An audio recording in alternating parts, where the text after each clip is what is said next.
El Ministerio Internacional presenta su programa Un Aliento de Vida. El Espíritu de Dios me ha hecho y el aliento del Todopoderoso me da vida. Job 33:4. Una palabra de poder y unción que llenará tu espíritu. Con ustedes, el pastor Jorge Enrique Gómez. Bienvenidos. Viene la santidad posicional. Eres santo no porque una iglesia te nombre. Eres santo porque Cristo te hace santo. Para que tú puedas empezar a buscar a Dios, debes ser santo. Eso lo da Cristo posicionalmente. Luego viene la práctica, que es tu vivir, santidad práctica. En la práctica tú comienzas a entender, a comprender, a admirar qué le agrada, qué no le agrada, pero es a través de la Biblia. Y luego viene una santidad que es la total, y esa la recibimos el día que partimos con el Señor. Luego dice completamiento. En Cristo tú comienzas a recibir una sanidad social, sanidad de salud, sanidad financiera, sanidad de todo lo que te rodee. Ya lo vamos a ver. Pero ¿cómo yo lo recibo, pastor? Pues a medida que tú venzas tu propia incredulidad. Hay gente que hoy pelea con el diablo. Y es que el diablo para acá y el diablo para acá. Pero déjame decirte que el diablo ya fue enjuiciado. Si tú lees la Biblia, en el Antiguo Testamento, evangelios, porque los evangelios hacen parte del Antiguo Testamento, Jesús dijo, nadie puede entrar a una casa y vencer si no ata al hombre fuerte. Luego dice, yo vine a juzgar. ¿Cuándo Satanás fue juzgado? En la cruz del Calvario. En la cruz del Calvario, Satanás ya ha sido juzgado. No va a ser juzgado. Pero tú peleas con él como si no fuera juzgado. Es porque no conoces a Cristo. Pero tú a toda hora es que el diablo y es que Satanás. No, déjalo. Si tú estás en Cristo ya nada tienes que ver. Ahora él se quiere manifestar para hacernos creer que no hemos recibido nada. Pero mentiroso. Él está bajo tus pies. Él está bajo mis pies. Luego viene la integridad. Tú eres íntegro. ¿Cometes errores? Sí. Pero hay algo que se llama perdón y gracia. Que se ha vendido como algo barato, pero la gracia es algo caro. Porque costó la vida del Señor. Y la gracia no es una doctrina. Es una persona. Luego salud y armonía. Por lo cual, shalom, la palabra shalom, es un término holístico. Holístico significa que se refiere al holismo. No, pues qué traducción, ¿sí o no? El holismo es una doctrina que consiste en que cada realidad es un todo que no se puede reducir a la suma de sus partes. Yo no puedo decir que el cristiano recibió plenitud y después viene el completamiento y después viene la integridad y a medida que camina y pasan los años recibe salud y después armonía. No, tú recibes a Cristo y recibes el paquete completo. Lo que pasa es como me pasa a mí con mi teléfono. Tengo un teléfono que no sé manejar y mi hijo me habla que tiene inteligencia artificial. Y yo pensé que la inteligencia artificial era oprimir y decirle, mira tal cosa. No. La inteligencia tiene que ver más allá con las fotos y un poco de cosas. Luego hoy estaba en el carro y le dije a mi hija, comparte eso a tal persona para que no se me borre. Y ella dijo, pero ¿por qué tú no usas tu WhatsApp, ¿cómo se llama? Se me olvidó, Naomi, vea. Tu chat privado. Y yo, ay, ¿no sabías?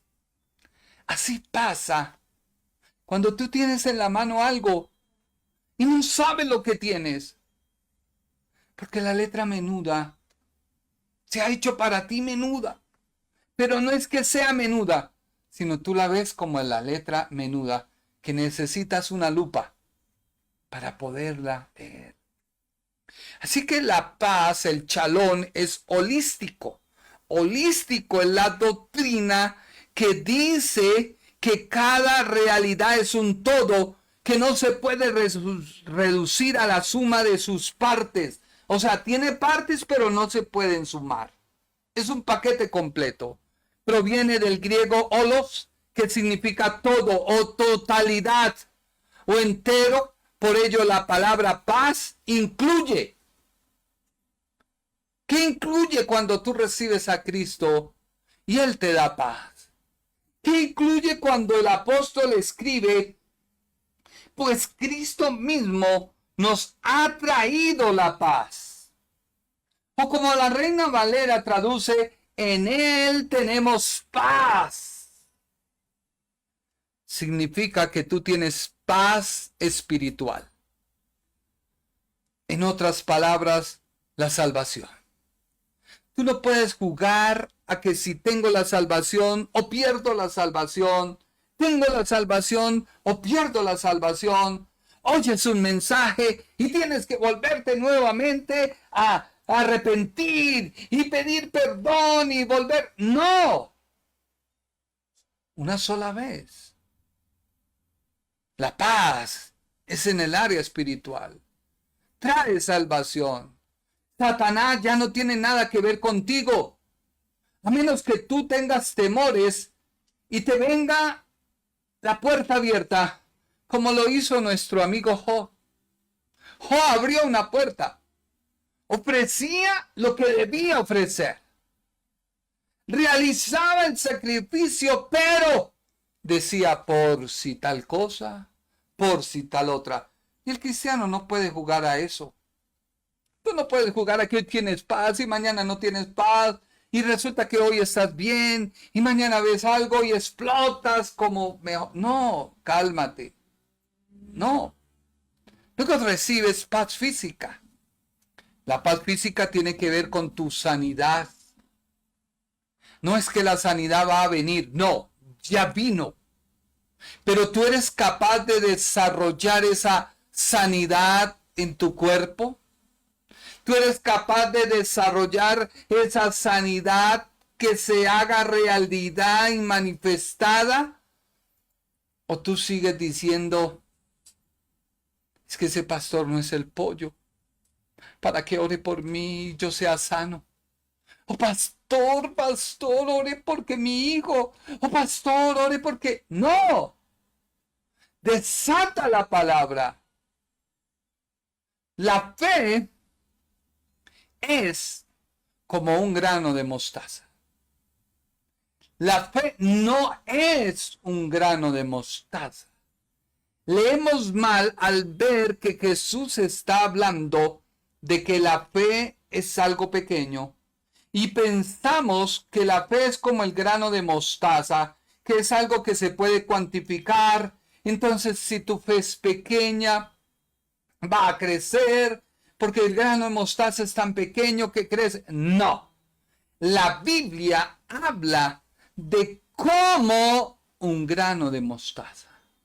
Y si tú lees la comparación que hace con el reino de los cielos, Jesús dice que el reino de los cielos es como un grano de mostaza.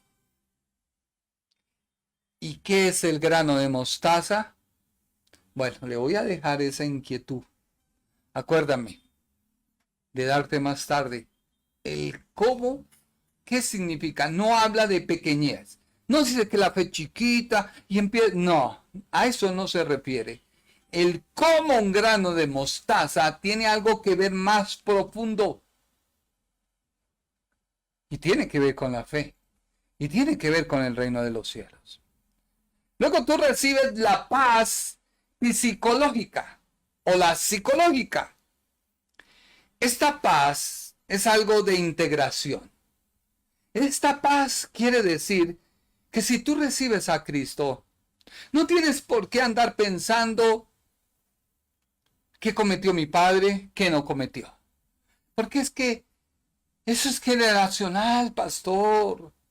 Mi mamita tenía... No, sí puede ser generacional. Pero si tú vienes a Cristo, eso se rompe.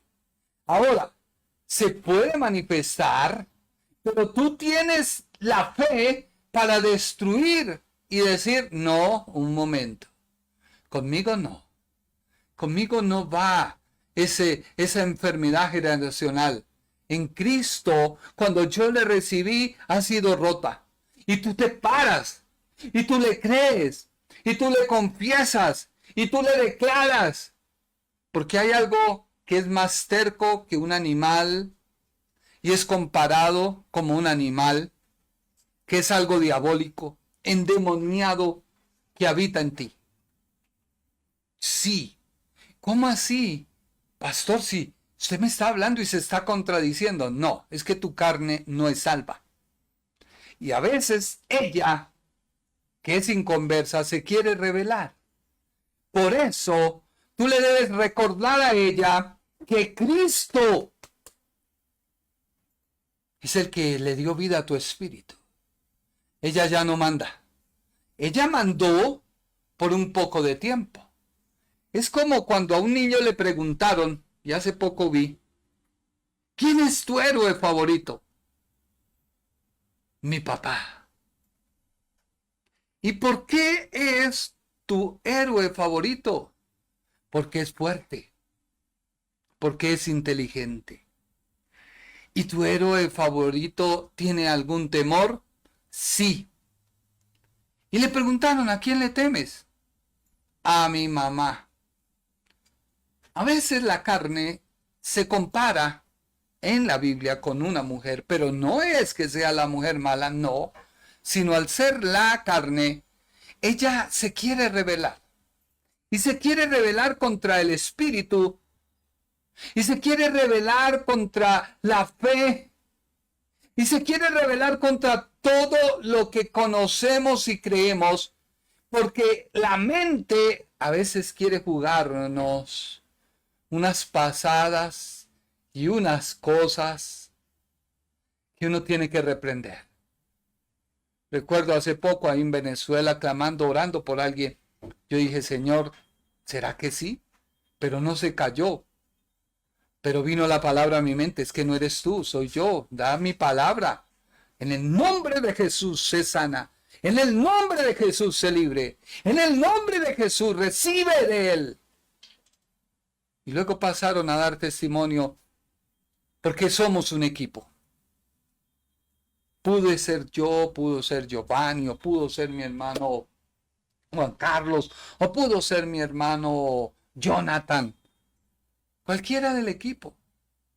Pero lo que yo estoy diciendo es romper en ese momento lo que quiera batallar. Luego viene una paz social. Esa paz social entra la justicia de Dios y la libertad de la guerra que tú mantenías contra el mismo Dios porque estabas bajo el dominio de tu padre que se llamaba el diablo. Es que tú saliste del padre diablo y Dios te adopta para que seas ahora su hijo. Y esa palabra adopción no es como la que conocemos, que uno va al Instituto Colombiano de Bienestar y mira hojas de vida, me gustó ese. No, esa palabra tiene algo más. Tiene que ver con un cambio de identidad. Tiene que ver con un cambio de ADN. Tiene que ver con algo que la Biblia y el apóstol lo denomina como la superinminente grandeza del poder de su fuerza que te hace vivir como una nueva criatura en Cristo. Por eso la salvación no es algo normal, no es algo que recibe, hace esta oración, a ver, Padre Celestial, yo te pido que me perdones de todos mis pecados, Señor, anota mi nombre en el libro de la vida, para cuando tú me llames yo te pueda responder, amén, gloria a Dios, ya eres cristiano. No, tienes que conocer a Jesús, tienes que amar a Jesús, tienes que seguir a la persona de Jesús. Y tienes que conocerle y enamorarte para seguir sus pisadas. Esa justicia y esa libertad de la guerra, debes tenerla clara de que se terminó una guerra contra el diablo. Por eso, esos pastores que uno ve, ahí hay un demonio, no conocen de la Biblia. Y tampoco como quieren estudiar. Aquellos que dicen, es que no, y esas luchas que mantienen contra el diablo, no. Pablo no lo enseña. Porque ya no tenemos guerra contra Satanás. O sea, ¿por qué nos van a enseñar algo que no lo tenemos? Pero es que Jesús lo hizo. Sí, el Señor lo hizo. Porque recordemos que no había muerto en la cruz del Calvario. Porque recordemos que Satanás no había sido enjuiciado. Que hay manifestación de demonio en aquellos que no son creyentes y no conocen a Jesús. Sí. Y que tenemos autoridad sobre ellos para decirle a ese demonio que suelte a la persona. Sí. Pero hacer un show y un circo, no. Porque Dios no me llamó a eso. El apóstol Pablo, cuando iba caminando, dice la Biblia en Efesios, había una muchacha. Y él la vio, y la muchacha, yo me imagino el primer día, ahí van los hijos de Dios Altísimo. Recuerda que era una divina.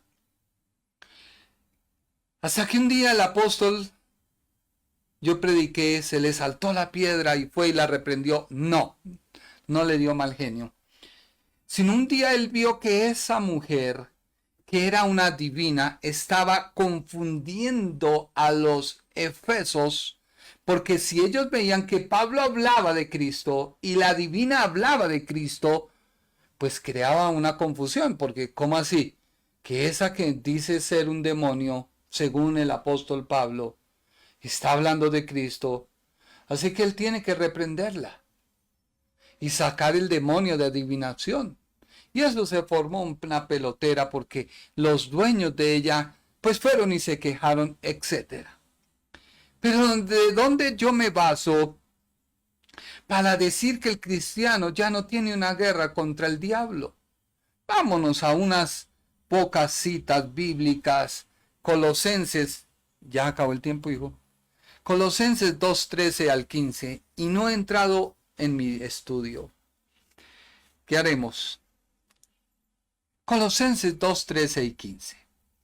Dice la Biblia, y a vosotros, estando muertos en pecados y en la incircuncisión de vuestra carne, os dio vida juntamente con él, perdonándoos todos los pecados.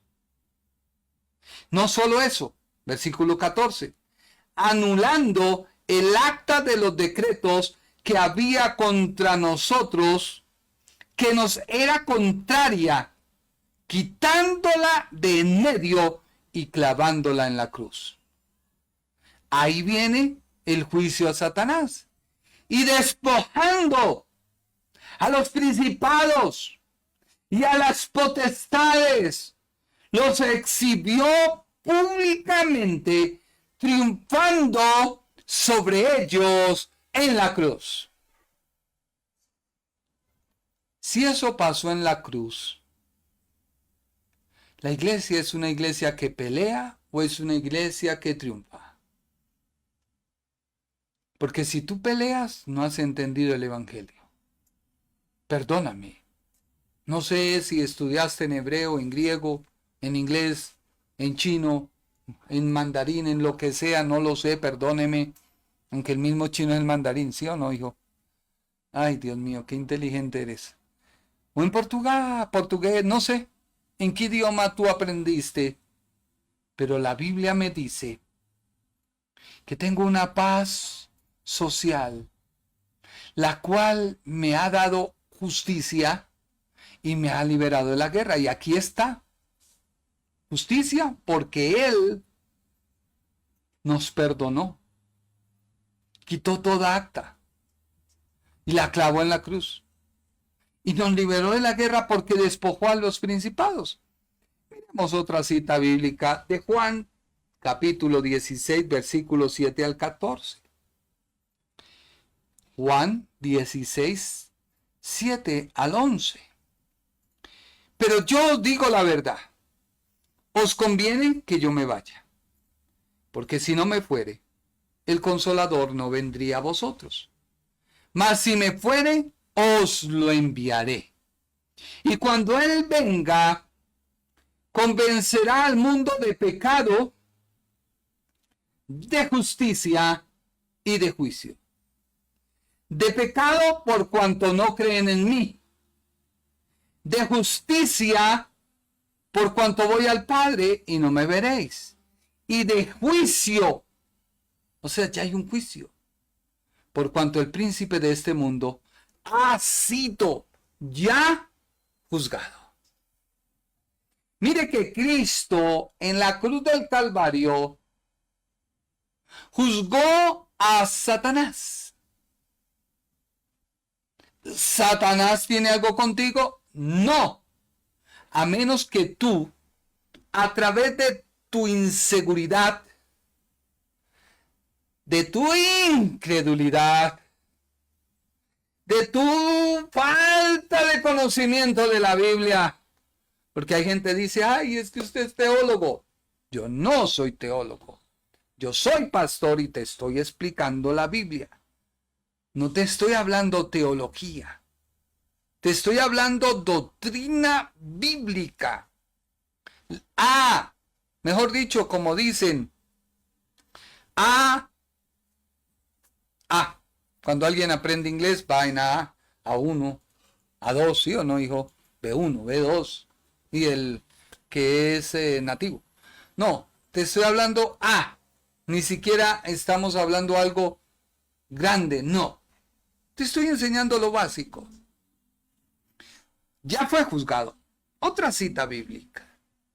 Efesios 1, 19 al 23. Dice la Biblia, y cual la superinminente grandeza de su poder para con nosotros los que creemos, según la operación del poder de su fuerza, la cual operó en Cristo resucitándole de los muertos y sentándole a la diestra en los lugares celestiales, sobre todo principado, autoridad, poder, señorío, son varias cosas, y sobre todo nombre que se nombra, no solo en este siglo, sino también en el venidero.